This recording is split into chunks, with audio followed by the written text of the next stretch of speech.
इस बार श्री किशोरी जी का राधाष्टमी उत्सव, राधा जन्माष्टमी उत्सव मनाएंगे।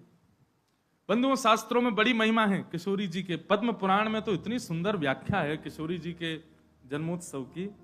1000 एकादशी मल्टीप्लाई इंटू 100 कर दो, जितना आएगा इतना फल मिलता है एक राधाष्टमी का व्रत करने से। अब कई लोगों के मन में भाव रहता है कि मेरे मन में भी ऐसा ही भाव रहता है कि भैया उत्सव है ठाकुर जी को जन्माष्टमी को, उत्सव है राधाष्टमी को, तो फिर काय को हम लोग भूखे प्यासे रहें, बढ़िया माल छाने। तो भाव तो रहता है, पर शास्त्रों में बड़ी महिमा है। व्रत करने का नियम मूलतः इस भाव से होता है कि भाई जब हम अन्न का सेवन नहीं करते हैं तो अन्न सेवन ना करने से आलस्य जाता है।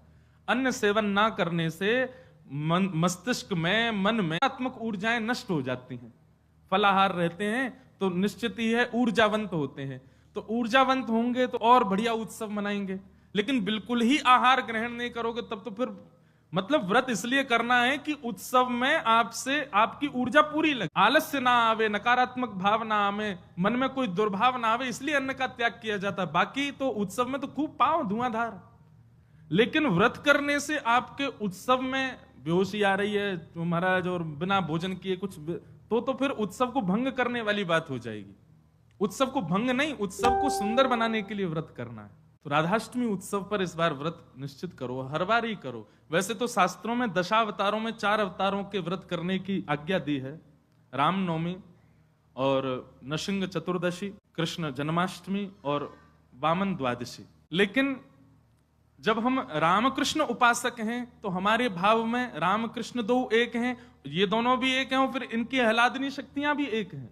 राधा कृष्ण स्वरूपाम वही कृष्ण राधा स्वरूपिणो कलात्मानम निकुंजस्थम गुरु रूपम सदा भजे। तो जब किशोरी जी ब्रजमंडल में ठीक ठाकुर जी का ही स्वरूप हैं तो फिर उनके लिए भी ये व्रत की क्रिया करनी है।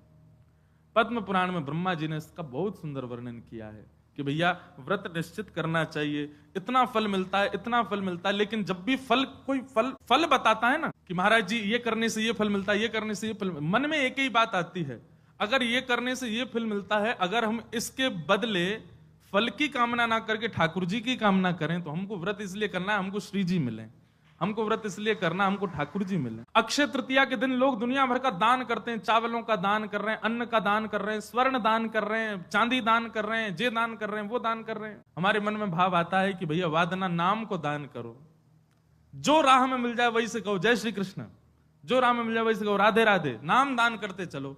बोले क्यों?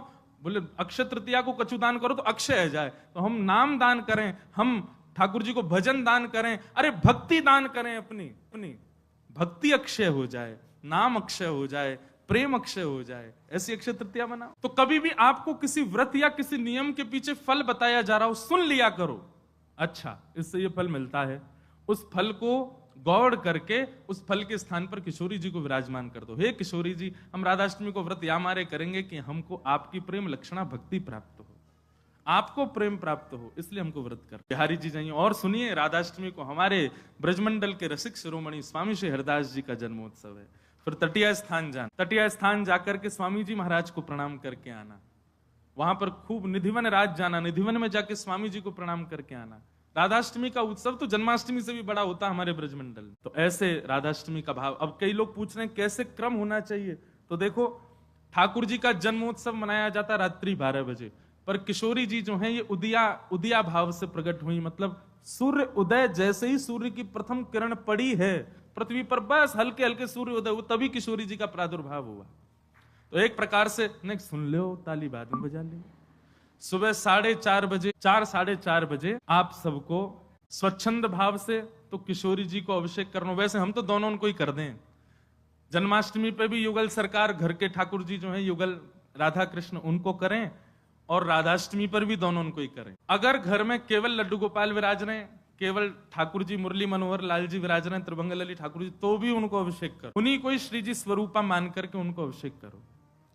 वैसे तो नियम ऐसा है कि जन्माष्टमी और राधाष्टमी को रात्रि भर जागरण करो, रात भर उत्सव करो, रात भर नाचो गाओ आनंद करो, किशोरी जी को प्रादुर्भाव होगा। और किशोरी जी वास्तव में शयनावस्था में हो, कमल के पुष्प ले आओ और सुंदर सुंदर कमल के पुष्पन के बीच में किशोरी जी के श्री विग्रह को विराजमान रखो, वही में ही पढ़ाओ, क्योंकि ऐसो भाव शास्त्र में है कि कमल के मध्य से ही किशोरी जी प्रकट भई।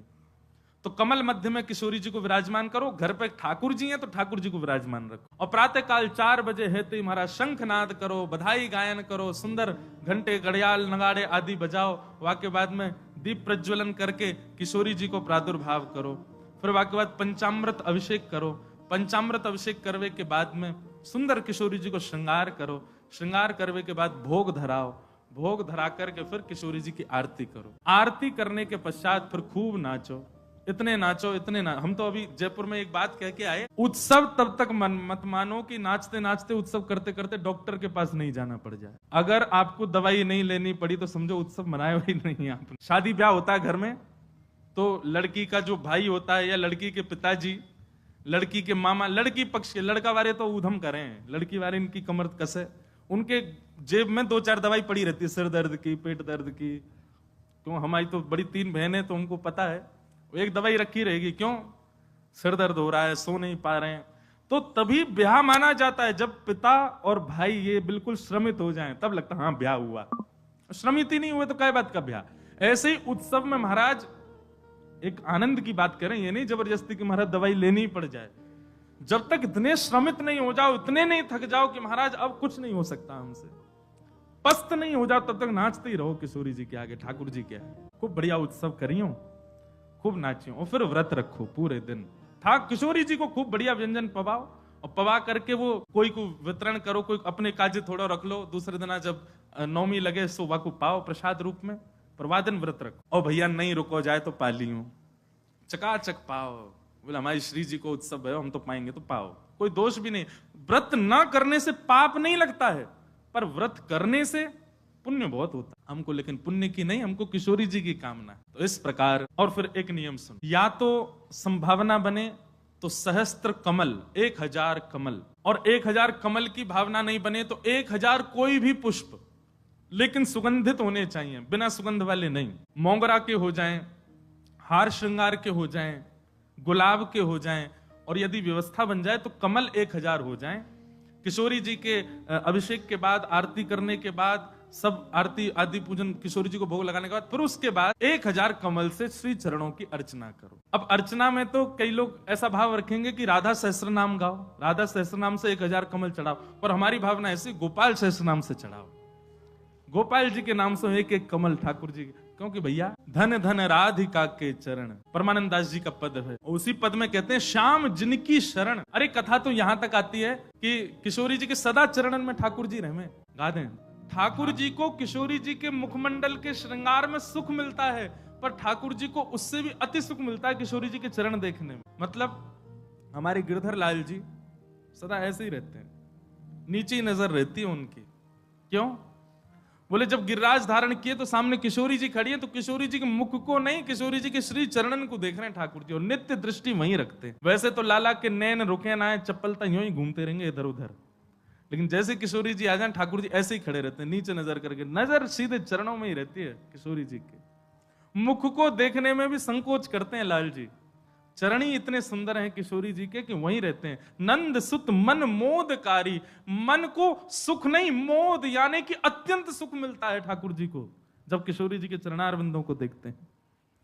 दास परमानंद जिनके धन धन राधिका के चरण, राधिका के चरण। तो किशोरी जी का अभिषेक करने के बाद, भोग लगाने के बाद, आरती करने के बाद, सहस्त्र कमलों से गोपाल सहस्त्र नाम पाठ करके किशोरी जी को चढ़ाओ। और वैसे तो देखो भाव बहुत सारे हैं, पर मेरा भाव तो यह है कि ठाकुर जी के नाम से किशोरी जी के श्री चरणन में पुष्प अर्पित करो। पर यदि राधा सहस्त्र नाम से भी करोगे तो कोई दोष नहीं, बल्कि किशोरी जी तो सब सखियों से कहती रहती हैं, बोले कि हमारे बीच में रहो तो राधा राधा नाम उच्चारण करते रहा करो। तो ललिता जी ने एक बार पूछी, बोले हे श्यामाजू, आपके निकुंज में बैठ करके राधा राधा क्यों बोले? आपको इतना प्रिय अपनो ही नाम? बोले मुंह को प्रिय ना है, तो बोले मेरे चित्त में श्याम सुंदर बैठे उनको प्रिय है। तो राधा राधा आप उच्चारण करेंगे तब मेरे चित्त में विराजमान ठाकुर जी सुनेंगे तो उनको सुख मिलेगा, उनके, बोले मेरे चित्त में श्याम सुंदर बैठे उनको प्रिय है। तो राधा राधा आप उच्चारण करेंगे तब मेरे चित्त में विराजमान ठाकुर जी सुनेंगे तो उनको सुख मिलेगा, उनके सुख के लिए मेरो नाम गा। तो यदि राधा सहस्त्र नाम से भी अर्चना करो तो भी ठाकुर जी प्रसन्न होंगे, और गोपाल सहस्त्र नाम से करो तो श्री जी प्रसन्न होंगे। तो दोनों भाव से आपको जो बढ़िया लगे। और कई भगत तो ऐसे भी यहाँ बैठे हैं, वो तो 2000 कमल लाएंगे, पहले राधा सहस्त्र नाम फिर गोपाल सहस्त्र नाम, दोनों उनको प्रसन्न कर दे। तो इस प्रकार किशोरी जी का भाव रखना और फिर पूरे दिन बढ़िया उत्सव मनाना।